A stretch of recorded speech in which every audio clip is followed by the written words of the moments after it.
Entre comillas. El podcast de Coma Ediciones. Esto es Entre comillas.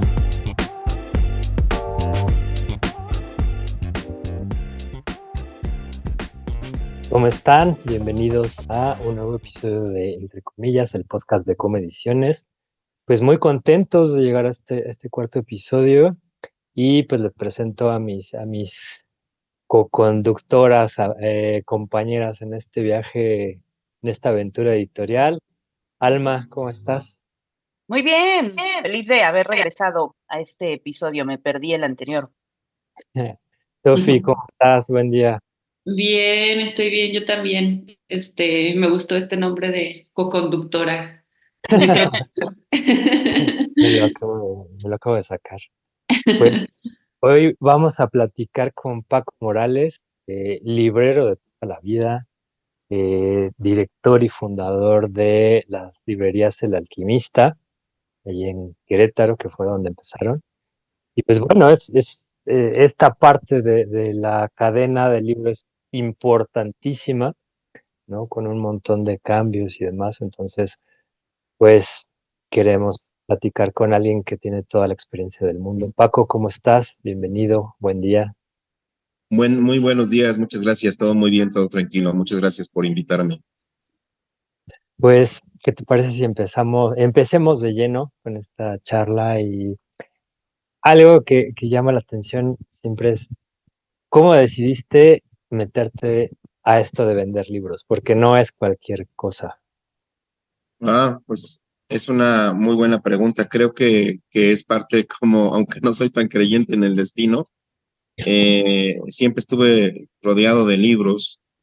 Yo iba mucho cuando era pequeño, a una tienda de mi abuelo, era una tienda de abarrotes y enfrente había una librería de viejo, y ahí como que yo pensaba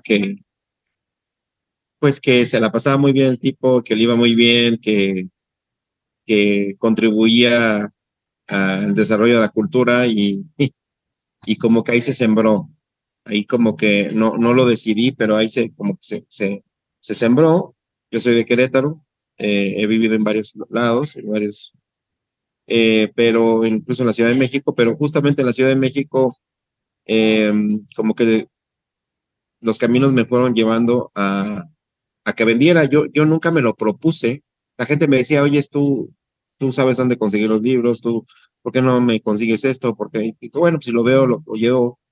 Y poco a poco eh, fui aceptando la idea de que podía yo vender libros. Nunca me imaginé realmente vendiéndolos, pero ya como a mis 20 años se me ocurrió que dije, sí, sí voy a empezar a vender libros. Y hasta la fecha sigo vendiendo libros. Ujú. Y te mantuviste ahí Me firme. mantuve, así es. Qué chido. Entonces empezaste como un facilitador, ¿no? Como un puente, ahí llevando libros de un lado para otro hasta que se convirtió en oficio. Así es correcto. Y Paco, ¿y qué diferencia hay, por ejemplo, porque muchas veces tratan al libro como cualquier artículo, como cualquier producto, pero es, es distinto? ¿Qué es lo que hace diferente vender libros, por ejemplo? Hablaste de cultura, mencionaste cultura, pero en tu... Sí, claro, es muy distinto. Yo creo que vender libros por la sencilla razón de que yo creo que desde Gutenberg, que digamos vamos a oficializar en Occidente, porque dicen que la imprenta se desarrolla primero en China, pero desde Gutenberg hay un problema en el medio editorial, que es que el libro se produce, es el primer producto incluso que yo sepa, que se produce de manera masiva, o sea, se fabrica, que hay una máquina, en este caso la imprenta, y el problema es que a la hora de venderlo, siempre va a ser artesanal, no importa qué es lo que pase. Entonces, eso no ha cambiado en 500 años, ¿no? O sea, sí, tú puedes subir libros a Amazon o tú puedes subir libros a Mercado Libre, al Facebook, tratar de venderlos, pero es uno a uno, y si el libro es único, peor. Entonces, no es posible vender libros en masa.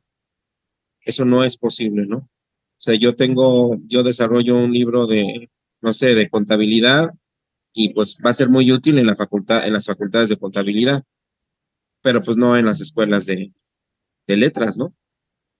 Eso no les va a interesar. En las escuelas de letras podrán producir libros, pero no les va a interesar a los de Chapingo, ¿no? Y así sucesivamente, ¿no? Entonces, está muy atomizado el mercado. Mm, Entonces, una vez que Gutenberg saca sus Biblias, dices, bueno, ¿y ahora cómo las vendo, no? ¿Cómo se las llevo al párroco de tal o cual lugar, no? Entonces, ahí ya se empieza a complicar mucho. Y el párroco, va a haber muchos párrocos que quieran la Biblia, pero pues va a ser 3 aquí, 2 allá, 7 allá, y así es con un libro, ¿no? Así sería con la poesía, por ejemplo, ¿no? La poesía no es para todos. claro. Sí, Entonces, dices, bueno, en un lugar donde se venden libros de agricultura o de derecho, pues difícilmente vas a poder vender un libro de una novela o un libro de poesía. hay un nicho, ¿no? Un nicho específico y un lector con el que se Es va a encontrar correcto. el libro. No lo había pensado así, como esto, como que el libro, pensarlo a partir también de su relación con el lector. Es- Eh, Eso lo hace todo. Y cada vez se agrava más, incluso porque en una época pues no quiero decir que nos ha vencido el capitalismo, pero el problema es que lo vemos claramente. Por ejemplo, cadenas de librerías muy importantes en México como Gandhi, pues hace 30 años, 25 años, 20 años, en la selección de Gandhi era muy ecléctica. Ahora cada vez esas tiendas se vuelven de contenidos muy, muy comerciales, por lo mismo, ¿no? Entonces, el medio se está complicando aún más, porque entonces las librerías que son fuertes ya no dejan espacio para lo que digamos no tiene gran rotación. No es que no sean comercial, sino que no tiene una gran rotación. Claro. Y si el piso, también se entiende que la renta, el piso, la inversión cada vez es más alta, entonces no le pueden dar espacio a los libros que no les están dejando dinero. Entonces es un cuento de nunca acabar. claro, y como si todos tuviéramos que tener los mismos libros en nuestras bibliotecas, ¿no? Así O Por es, nos supuesto. interesaran las mismas cosas o fuéramos las mismas personas. exactamente. Hace 30 años, justamente, 25, tú entrabas a Sótano o a Gandhi y se notaba claramente la diferencia de selecciones. Es decir, Gandhi se abocaba mucho a ciencias sociales, a novela, y Sótano tenía incluso ciertos sellos, les gustaba especializarse mucho, por ejemplo, en lo comercial, pero también en el Colmex, incluso en superación personal, en ciertas áreas de la psicología más humanística, y sí se alcanzaba a diferenciar, hasta los anaqueles eran diferentes, ¿no? Y ahora, si tú vas de incógnito a cualquiera de esas dos tiendas o a un Gonville, no se distingue mucho, vas a encontrar las mismas mesas de novedades. Incluso, no me voy a ir a 25 años, hace 10 años entrabas a una librería de Estados Unidos y encontrabas otros autores, otra gente, y ahora entras a un Barnes Noble de Estados Unidos y es muy parecida a la selección de libros que hay en Gandhi y en Sótano. O sea, esto ya se está homogenizando a un punto muy, muy, muy terrorífico. Digamos que ya no son los libreros quienes deciden, sino parece que ya es el departamento de mercadotecnia o de ventas, ¿no? Desde el corporativo. Así es. Así es, y luego, si el libro por alguna razón no tuvo una portada interesante, un título, una cierta promoción, a lo mejor el contenido es maravilloso, pero si no se alcanza a vender, digamos, en 6 meses, Candy ya no lo vuelve a pedir, por lo tanto queda fuera de mercado. Entonces es increíble que un libro tarda mucho en procesarse, en que sea aceptado, en darse a conocer, vaya. Y entonces muchos libros van a terminar en mesa de saldo en el Mm. mejor de los casos, porque ni eso, o van a terminar siendo reciclados, triturados. Digo, ahí Afortunadamente, en una bodega abandonados. sí, afortunadamente en este último gobierno y no soy AMLover, pero por lo menos se les quitó la prerrogativa de que antes podías deducir de impuestos. Entonces era muy bueno para las grandes editoriales triturar los libros y declarar pérdidas. Entonces, si el libro te había costado a ti como 100 pesos, hacerlo, quiero decir, Sí. lo podías deducir de impuestos. Ahora sí lo tienen que pagar, no importa que vendas colchones, libros o pepitas, ¿no? Ya no. Lo puedes destruir, sí. Puedes tal vez intentar deducir una parte de impuestos, pero la mayoría te lo tienes que comer tú. Y eso hace que por lo menos entren de nuevo ciertos libros de saldo a ciertas librerías. Pero hay otro problema también, que al venderlo de saldo, el libro tiene que costar menos, eso es bueno para el consumidor, pero ya no quedan librerías de saldo prácticamente. Incluso Gandhi era una librería de saldo. Pero hace 30 años Gandhi era una librería híbrida que traían una selección muy importante directamente ellos de España de novedades, más las novedades de México y más su saldo, y entonces hacían una selección muy atractiva y había mucha gente que iba a comprarlos. Pero hoy hay algunas cuantas tiendas de saldo ahí cerca del Zócalo, pero en realidad no son librerías comerciales, en realidad son gente que surte a cierta parte del ambulantaje, pero casi ya no hay librerías de saldo a nivel nacional. Yo me atrevería a decir que la nuestra es la última como cadena que queda. Digo cadena porque somos 5. ¿En dónde están? La pura competencia. Estamos en Querétaro, que es la matriz, en Morelia, en Zacatecas, en Guadalajara y en Ciudad Sagún. Y Paco, ¿y qué tanto? Bueno, porque yo recuerdo cuando empecé a comprar libros, a ser lector, por ejemplo, me hacía amigo de los libreros porque justo me hacían buenas recomendaciones. Había esta interacción de ¿qué te interesa? Ah, mira, te sugiero tal a tal autor o tal novela o tal libro. ¿Qué tanto sigue eso? Lo que tú decías es un trabajo muy artesanal, pero por ejemplo ahora que todo está, que pasa por redes sociales, que ya no hay quizá esta interacción, ahora cómo ha tenido que evolucionar, por ejemplo, tu labor. No, yo creo que el librero que recomendaba, el librero lector, el librero, esa etapa se terminó. Yo creo que en la Ciudad de México, eh, digo, no quiero excluir gente, pero el último de ese tipo, de ese personaje se llamó Polo Martínez, que tenía una librería ahí en la México Tacuba. Y bueno, pero eran épocas doradas donde eh, había una producción más grande de libros que de la que hay hoy. Me refiero en variedad, porque hoy también se produce mucho, pero en cantidad, no en variedad. En un tiempo en donde no existían tantos monopolios, y entonces eso daba pie a una cierta competencia y una época dorada donde había escritores que se juntaban más. O sea, por ejemplo, se hablaba de que Polo Martínez le hacía un paquetito a José Agustín, decía, yo ya sé lo que tienes, yo ya sé lo que anda buscando, y le hacía una selección a Octavio Paz, ¿no? Y le hacía un amarrado, ahí un amarre, dice, estos son los que es más, no vienen a ver qué hay solamente, sino ya te tengo una selección que sé que te va a gustar, ¿no? Pero interactuar con esos personajes implicaba tener una librería muy artesanal y en una etapa donde había el tiempo, no quiero decir que no haya el tiempo hoy hay que hacerse el tiempo, pero había como unas condiciones que permitían interactuar más. Ahora la gente no quiere salir de su casa. O sea, si te lo pueden traer por Amazon, o digo, puedes Sí, hacer una compra a nivel de una plataforma, quiero decir, pues les es más fácil, ¿no? Las grandes cafeterías donde se juntaban estos personajes ya no existen, muchas de ellas, ¿no? Eh, Fueron cambiando tantas cosas que hoy sería muy difícil que eso se vuelva a repetir. sí, justo, bueno, estaba la pregunta de qué forma estás, que ya nos has dado pie, pero Amazon y todas estas grandes cadenas están contribuyendo a esta uniformidad que decías, a esta falta de diversidad. O sea, de pronto está habiendo estas editoriales independientes, pero incluso es difícil llegar, ¿no?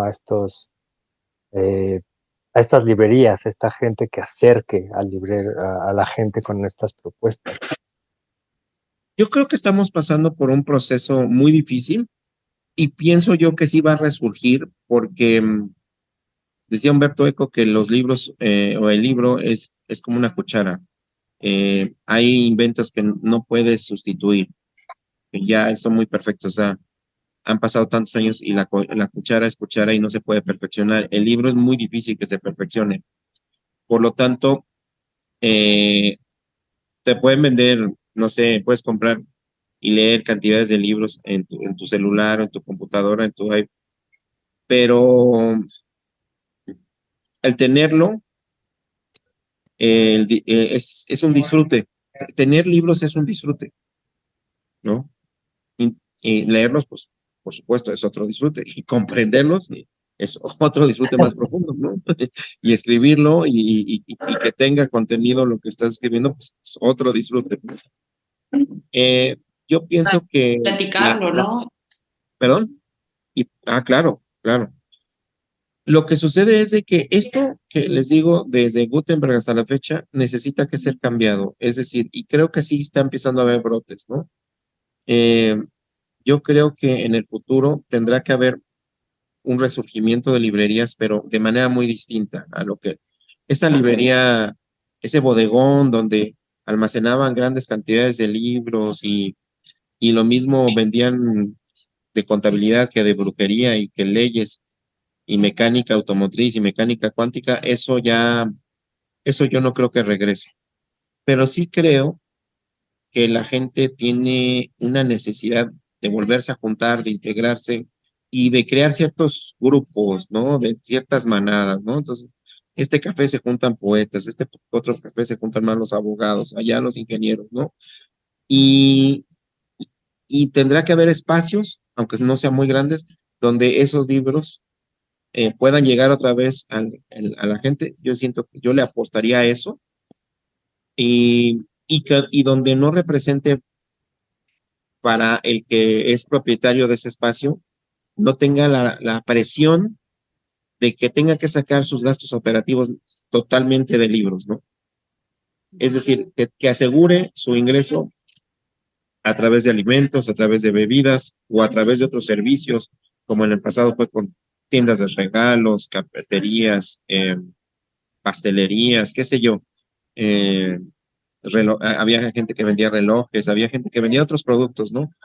Porque sí es muy difícil mantener una librería. Es muy pesado el gasto operativo porque no son productos de alta rotación y las rentas cada vez son más elevadas. O sea, lo que se paga hoy por metro cuadrado no es, comparándolo obviamente con el ingreso que tenía una persona hace 30 años, no es lo mismo. Hoy las rentas son más caras, no por la inflación, sino porque encima hay otros negocios, un bar, una cervecería, una tienda de ropa, y la ropa también ya tiene sus asegúnes, eh, hacen que ellos puedan pagar más altos, rentas más caras. Esto, por ejemplo, les pasó mucho en Madrid y en Barcelona, ¿no? Que llegaron las grandes cadenas de tiendas de ropa y quitaron a las librerías. Literalmente eh, negociaban con el propietario y ellos mismos negociaban la liquidación y el litigio Mm, para sacar a la librería, porque la librería no podía pagar tanto dinero por un espacio. En cambio, pues la gente de Desigual, la gente de Zara, esta gente eh, sí puede pagar por eh, grandes cantidades claro, por ese espacio, ¿no? La librería no puede. Entonces ahí es donde nos entrampamos, porque muchos libreros empezaron a vender por plataformas, pero la plataforma no la veo como una opción. No es una opción interesante porque son gandallas. O sea, en promedio ellos se quedan con un 30% de la utilidad. Entonces es imposible. O sea, ¿cómo puedes? O sea, solamente que vendas libros viejos donde tuviste la oportunidad de comprarlos muy baratos, ahí sí es posible más o menos vender. Pero lo vemos incluso hasta con Amazon, que es poderosísimo. Amazon hoy en día vende muchísimos libros, pero ya vende más otras cosas. O sea, su ingreso principal ya no son libros, siendo que empezaron con libros. Claro, claro, claro. Por ejemplo, tú eh, ¿cómo eliges? O sea, porque tú estás, bueno, las veces que conocí tu librería, había una oferta muy atractiva, distinta. O sea, ¿tú en qué te fijas, por ejemplo, para... Ahí no te estoy escuchando, perdón, mi estimado. Ah, te comentaba que cuando conocí tu librería, o sea, tu oferta, tus títulos eran bastante interesantes, incluso editoriales que elegías que no estaban circulando en su momento. ¿Qué te fijas tú para acercar, para diferenciarte, justo para seguir ahí presente como en la imaginación o el deseo de... Pues hay que tener un espíritu cazador, ¿eh? Porque el gran problema de tener una librería es que, como es tan complejo, esa complejidad no te presiona mucho digamos, voy a utilizar un poquito el concepto cinematográfico, pero te presiona mucho a tomar un guión. Y ese guión generalmente es de supervivencia, ¿no? A ver, hoy cómo le hago, en este año cómo le hago para mantener mis gastos y poder que mis ingresos puedan cubrir esos gastos, ¿no? Y entonces no se elige mucho, o sea, hay que ver qué está disponible, ¿no?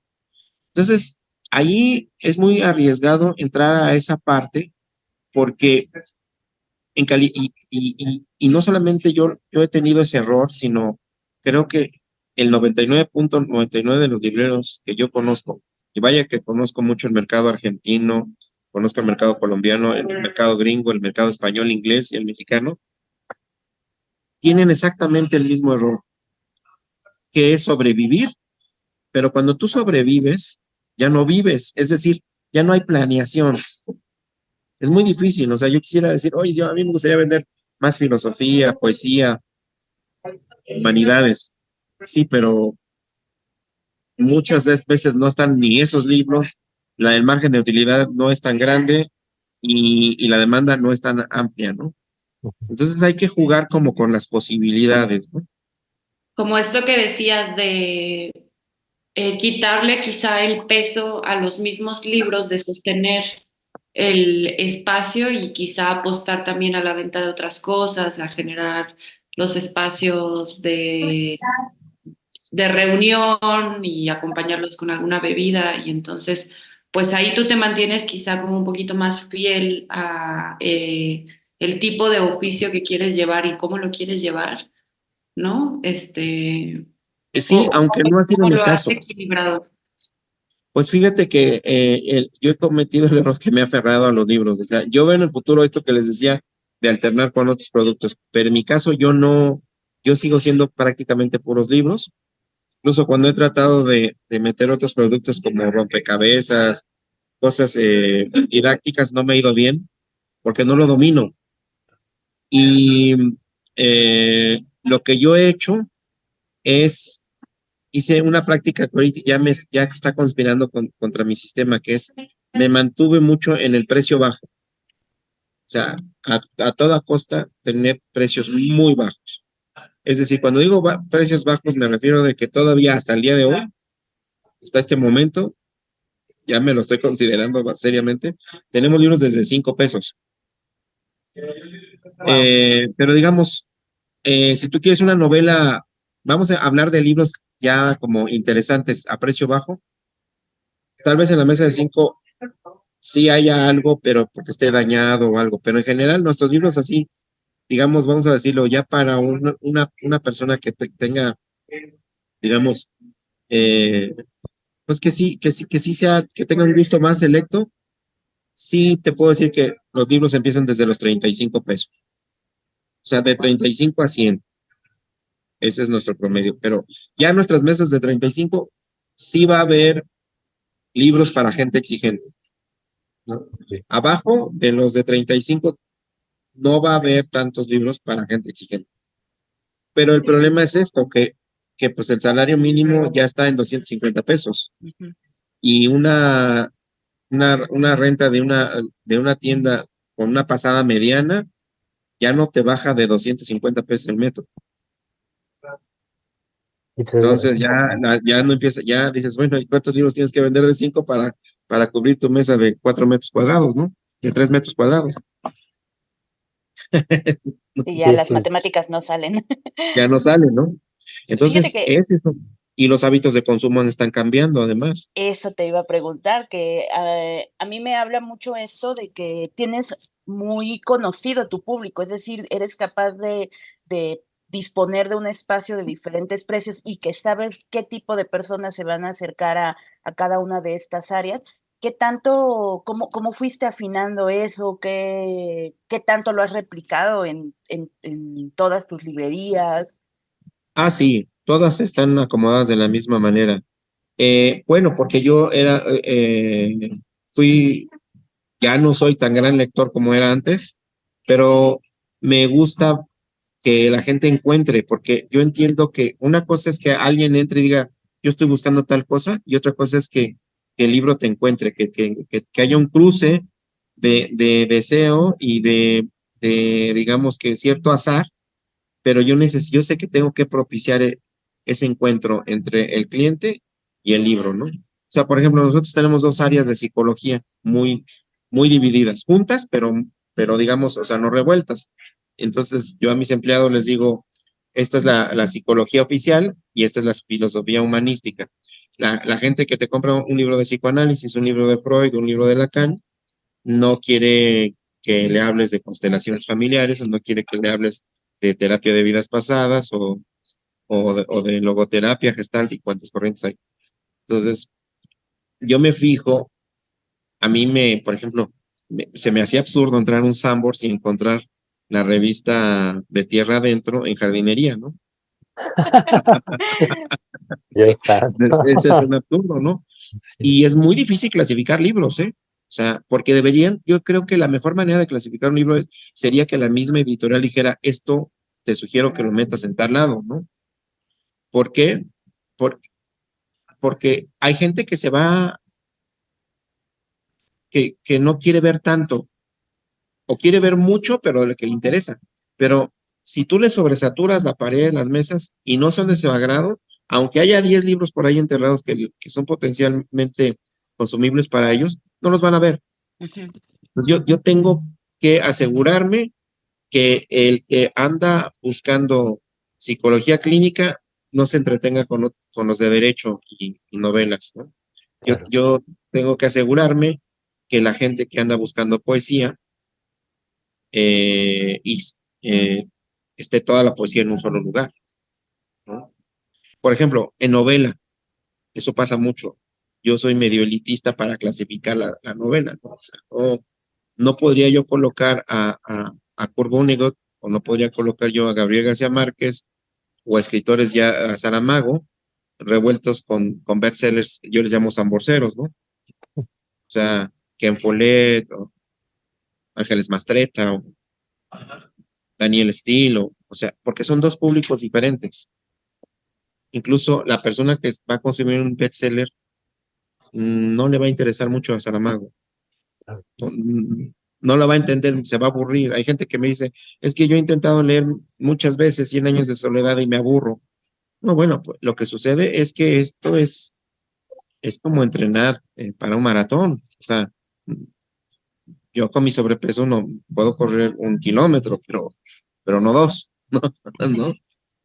Entonces, se requiere de, de, de una condición lectora. Y eso es Sí, muy importante porque si no la gente se asusta. Dices, oye, es que el Quijote a mí se me hace aburridísimo.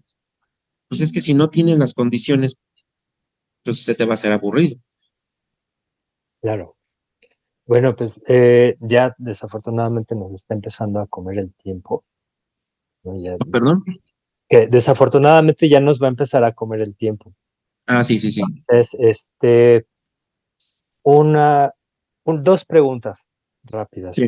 Una, por ejemplo, ¿qué papel tendríamos entonces que jugar las editoriales y otros actores que están surgiendo ahora para esto, como alimentar el mundo del libro, ¿no?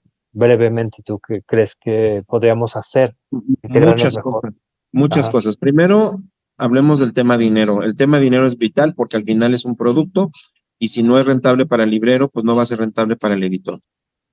Entonces, ahí hay que, por años, se ha querido evitar el problema del dinero. Que cuando digo dinero es esto, un libro se sale del esquema de autos y de llantas y de pan y de café. Un libro yo creo que requiere mucho servicio, por lo tanto, debería de haber reglas de juego muy claras, ¿no? Tal vez las editoriales pequeñas ya lo empiezan a ver, pero se daba mucho antes que corporativos grandes como Gandhi y Sótano gozaban de un descuento muy amplio y las pequeñas de muy poco. Entonces, ¿qué pasa? Que al final es un producto y, y si Gandhi tiene la posibilidad de vender 1000 Harry Potters y el otro nada más tiene la posibilidad de vender 10, pero no es lo mismo vender 10 con el 20, 30 de descuento que con el 50 de descuento. Y ojo, ahí hay un problema grande porque Gandhi se lavaba las manos diciendo, no, pero es que yo le traslado mi 50%, se lo traslado al lector dándole un 30. Sí, pero pasa lo siguiente, que haciendo números, poca gente se pone a ver estos puntos, es que si tú le das a una tienda el 50% de descuento, y a Gandhi, perdón, se lo das el 50 y al otro el 30, Gandhi puede ser el 30 y no se va a quedar con el 20. La gente piensa que se va a quedar con el 20, pero es 100 pesos, le quitas 30, quedan 70. A ese 70 le queda prácticamente un 30% de utilidad, no un 20. Es un 20 global, pero es un 30 oficial, porque de 70 a 50 son 7 por 3 son 21, 28% de utilidad, pero ya dejaste afuera al pequeño ujú, y el pequeño va a llegar a lugares donde no llega Gandhi. Gandhi no llega a muchos lugares, ¿no? Entonces, el tema es de que hay que hacer un libro donde haya mucha utilidad para el librero. ¿Por qué? Porque el librero a lo mejor no trabajó tanto en el proceso de hacer un libro, pero es el que lleva más gastos de operación. Entonces, el librero va a elegir el producto al final del día que le deje más dinero. Eso es muy importante. Ahora, tampoco no puede ser todo para el librero, porque dices, oye, es que nosotros sí, podemos darle el 50, pero entonces inflamos los gastos para que todo el mundo salga para todo el mundo. Pues algo así se tendrá que hacer, pero trabajar en un sentido en que antes se daban, por ejemplo, muchas consignaciones. Las consignaciones son fatales muchas veces, ¿eh? Si no es seria la otra persona, va a llegar, los va a refundir en abajo de una mesa, en el último, en aquel, no se va a promover o los va a dejar un mes en una mesa y a ver qué pasa. Entonces, lo que se tiene que ver es cómo hago para que se haga cierta promoción. ujú, Entonces, hoy afortunadamente existen las vías más económicas. No es lo mismo decirle, oyes, pues te mando una consignación,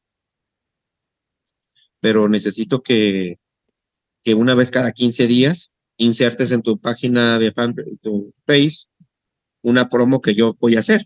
Porque no hay claro, como que el editor promueva su libro, ¿no? Pues Claro. hoy hay maneras más económicas, afortunadamente, de promover. O sea, un reel, un TikTok, decir, oye, tengo el libro de tal editorial y es fantástico porque te va a introducir a esto, porque la trama es esta y lo que el autor buscaba era esto, no te lo pierdas, ¿no? Que no te lo ganen. Hay que explotar mucho esto de que no te lo ganen porque en realidad los libros no abundan. O sea, ujú, abundan cuando los acabas de sacar de la imprenta. Pero ya una vez que salen de la imprenta, no sabes si se va a quedar en la casa de Víctor, si se perdió en el camino en el tráiler, si se atomizaron en 20, 30, 40 librerías, y de ahí a que vuelvan a conseguir los derechos. Y digo, hay veces que se hace una reimpresión muy fácil. Hoy claro, yo pienso que hay que trabajar mucho en redes sociales para que ese libro aunque esté refundido en la caja de la librería, digan, ay, a mí me dijeron que en esta tienda había esto y me interesa esto. O sea, ya ni siquiera le estás dando chance a ver qué encuentran, sino sí hay que apostar, hacer un mecanismo de seducción a través de redes sociales. Yo estoy hablando en un mundo perfecto, ¿no? Pero yo creo que las cosas van para este lado, ¿no? Yo les hablaba al principio del descuento, es muy importante que sea parejo, para que en el futuro no se repitan los errores del pasado. Es decir, si un librero quiere castigar su ganancia, pues está bien, pero que en la batalla no surja por descuento y no por servicio, ¿no? Eso es muy importante, ¿no? El segundo tema es de que hace unos años pues no estaba esto de las redes sociales, como les venía yo diciendo, ¿no? La otra es que más delicada es que yo pienso que el mundo editorial, tanto de la librería como el editor, muchas veces descuidan su mercado, el mercado que los va a sostener, ¿no? Y hay que pensar que el gran mercado, hay un gran mercado, pero ese gran mercado no es elitista. Estoy hablando culturalmente, ¿no? Elitista, ¿no? Entonces, tú tienes una editorial, digamos, que tiene unos títulos de poesía o de literatura, pero siempre va a hacer falta un libro dentro de esa colección que sea pues para la banda, ¿no? Para el barrio, ¿no? ¿A qué me refiero? Hoy es un libro que te introduzca, que te diga la importancia y el porqué de la poesía, ¿no? El porqué de la literatura, ¿no? Amable, atractivo, de buen precio, porque es como el empujón que le vas a dar, ¿no?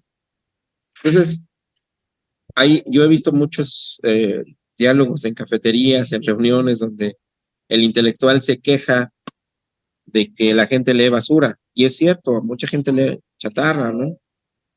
Pero no se preocupan para escribir un poco para ellos. Es decir, vamos a empezar desde abajo. O sea, no se puede hacer una novela sencilla, una novela que pudieras ser en un determinado momento demandada en la secundaria, en la prepa, una novela donde alguien que no tenga los criterios, que no tenga el entrenamiento, la pueda apreciar.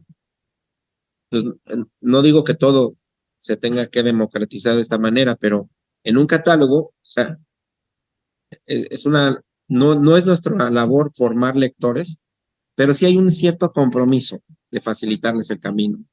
Entonces es muy importante que el catálogo o los catálogos tengan libros para aquellas personas que no tienen ese entrenamiento, porque esas personas, lamentablemente, son mayoría. Y esas Sí, personas son las que van a sostener los títulos más gruesos, más pesados, ¿no?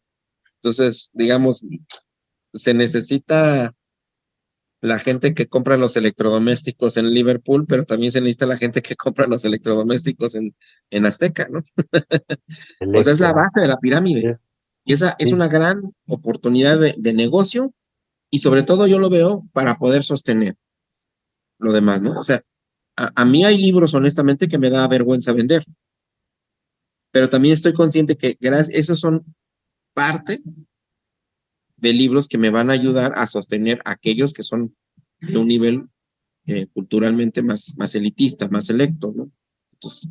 Entonces eso es otra sugerencia.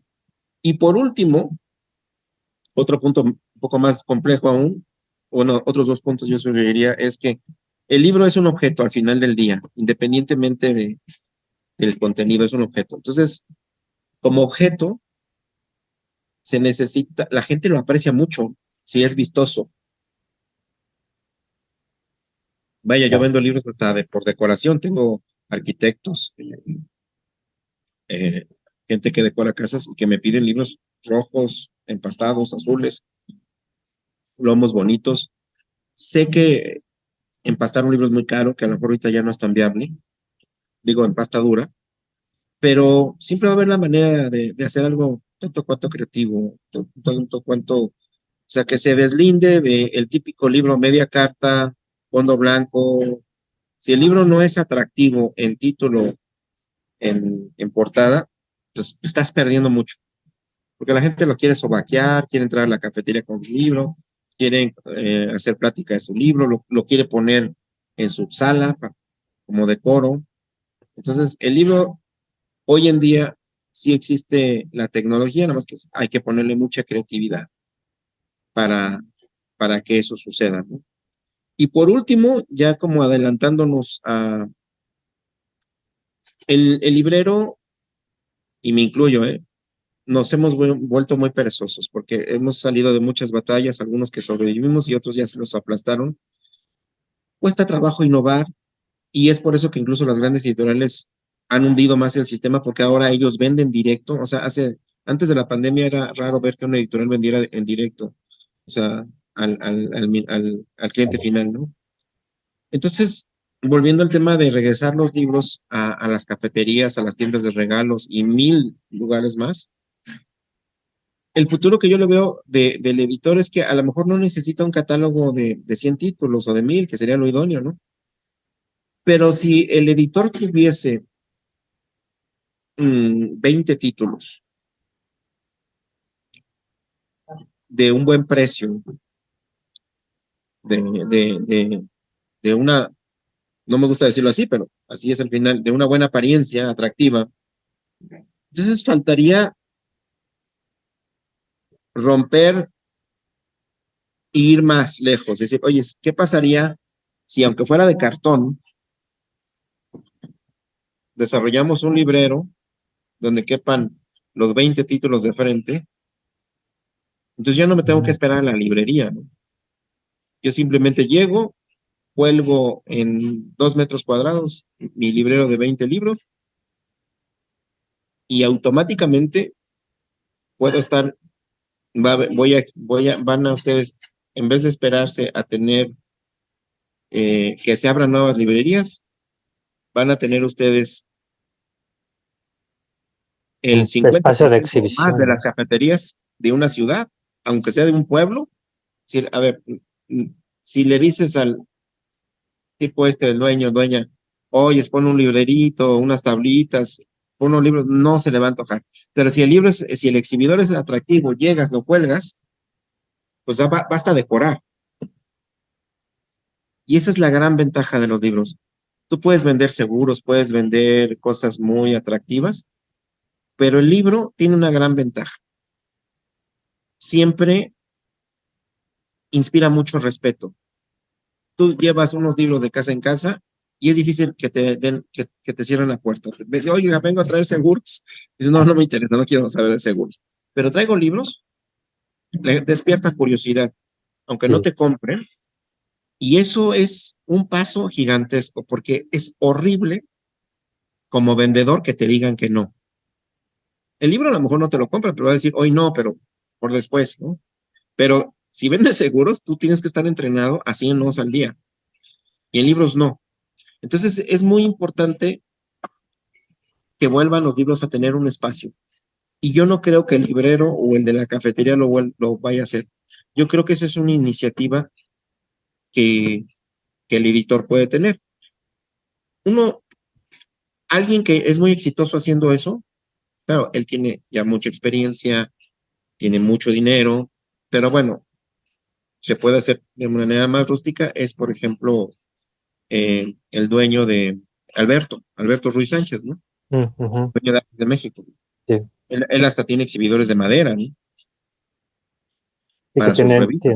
tienen museos, tienen Y tiene espacios. museos, tiene muchos lados. Pero yo diría, en los libros, yo creo que una cafetería es excelente y yo insistiría mucho porque lo vi con otra empresa que lo ha hecho bastante bien, otra empresa que vende libros de superación personal, que se llama BIR.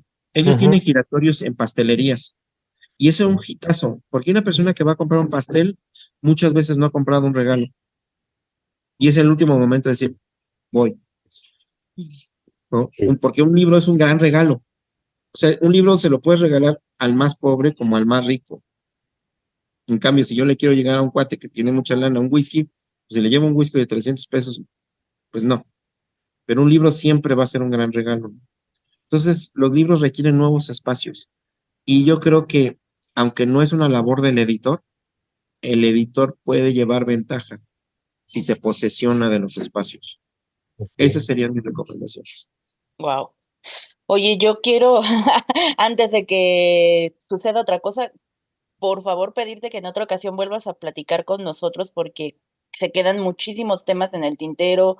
Yo Sí, me cómo muero no. de ganas de platicar de otras librerías, pero o sea, de como el espacio para que pueda ser del lector en el sentido de que pueda llegar e incluso no comprar, ¿no? O sea, quiero también hablar de qué ocurre en esos casos y cuando una librería se puede convertir en ese lugar al que te acercas simplemente para conocer y rodearte, ¿no? Pero bueno, de nuevo, son muchos temas que se nos quedan ahí en la mesa, entonces por favor regresa en otra ocasión a Con todo platicar. gusto, cuando ustedes me inviten, con todo gusto. Excelente. No, pues ya tienes la invitación y el espacio abierto.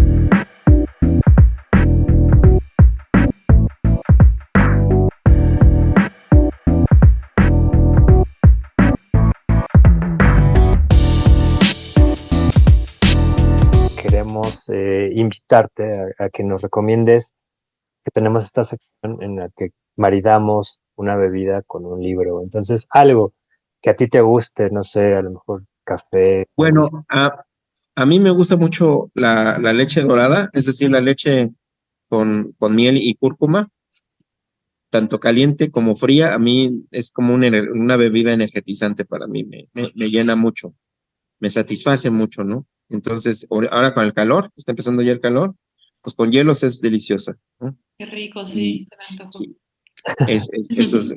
Y con Y y con una lectura, ¿qué tipo de lectura te? una lectura, yo creo que yo tengo un librito que no dejo de releer, lo he leído, no lo he leído todas las veces que me hace falta leerlo otra vez, pero creo que lo he leído 5 veces. Es decir, hay un libro que a mí me gustó mucho, es breve, se llama Bartleby, el escribiente, es de Melville.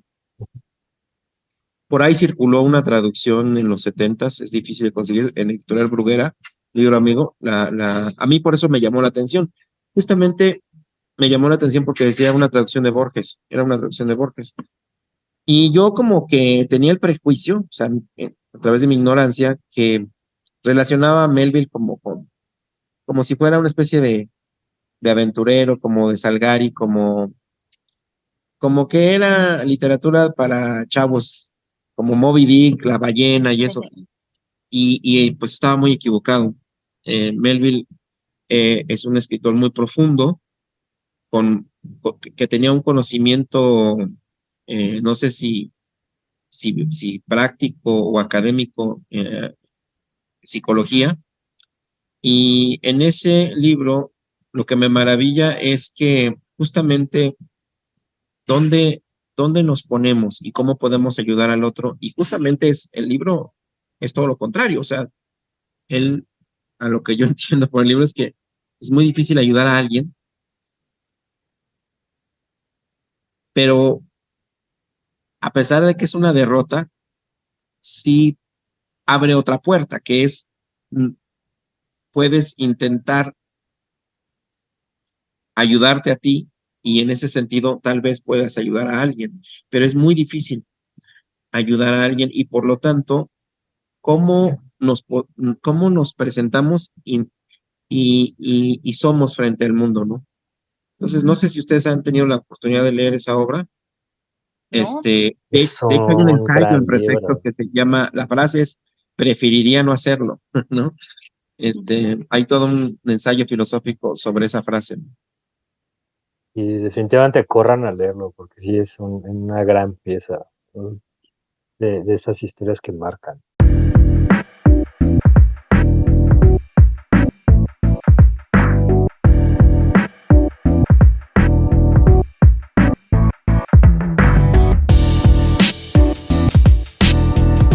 Paco, muchísimas gracias. Como dijo Alma, la verdad es que se nos quedan muchos temas. Nos acabas de dar, sí, y no te lo habíamos pedido, pero gracias, una masterclass de No, pues un y gustazo y ojalá tengamos la oportunidad de conocernos físicamente, que no sea Sí. solamente el podcast. Y Yo soy más a ojalá. la antigua. Entonces, ya sea que ustedes vengan acá, con todo gusto los recibo, hasta los puedo recibir en mi casa, o yo voy para allá. Al final no estamos tan lejos, afortunadamente. Exacto. Sí, nos Sí, va a sí, con encantar. gusto.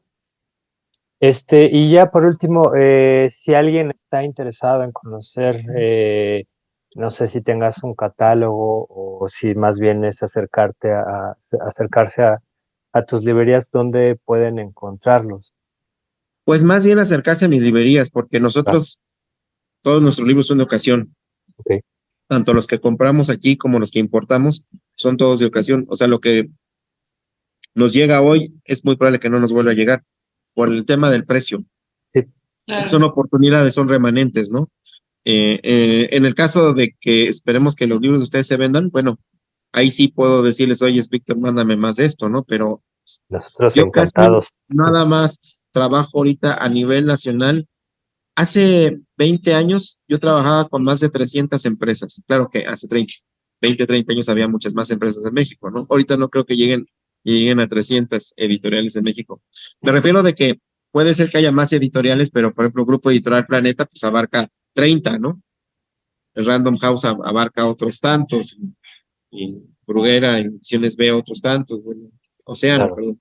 Entonces, hoy solamente yo trabajo como con 7 empresas, 10 con tú. Las demás son libros de ocasión. Ok. Pues eso, que los busquen. ¿Puedes dar el domicilio de Beatriz ahí en Sí, Querétaro? estamos en la calle de Morelos, 1-B, Colonia Centro, Querétaro, Querétaro. Les voy a pasar. En Facebook estamos como Libros Alquimista Bazar Querétaro. Ok. Súper. Así es. Y lo mismo cambiaría nada más para Zacatecas y para Guadalajara y para Morelia. Sí, ya en la descripción del video los incluimos para que conozcan. De verdad, no es por nada, pero sí tienen una gran selección. Y conociéndote como librero, seguro que la habrá. Sí, sí. Muy bien. Pues Paco, muchísimas gracias por la invitación, por la masterclass, por la charla, por las sugerencias. Eh, Alma, Sofi, ¿algo que quieran agregar? Pues nada, agradecerte, de verdad, ahorita yo estoy ahí anotando un montón de nuevas ideas que surgen a partir de esto, entonces sí, como dice Alma, ya nos tocará hablar más largamente, quizá en un formato presencial estaría increíble, pero si no, pues Ya nos las eh, generaremos. así es. Muy bien. Pues nos despedimos. Recuerden, si les gustó, les está gustando el podcast, síganos en YouTube, en el like, compártanlo, mismo en Spotify, denos las 5 estrellas. Y pues nos escuchamos pronto para seguir platicando de libros. Y esta es una colaboración con EB Audio Producciones. Síganos también. Tengan muy buen día. Gracias. Excelente día para ustedes. Un abrazo. Que estén muy bien. Gracias. Bye. Igual. Bye bye. Chao.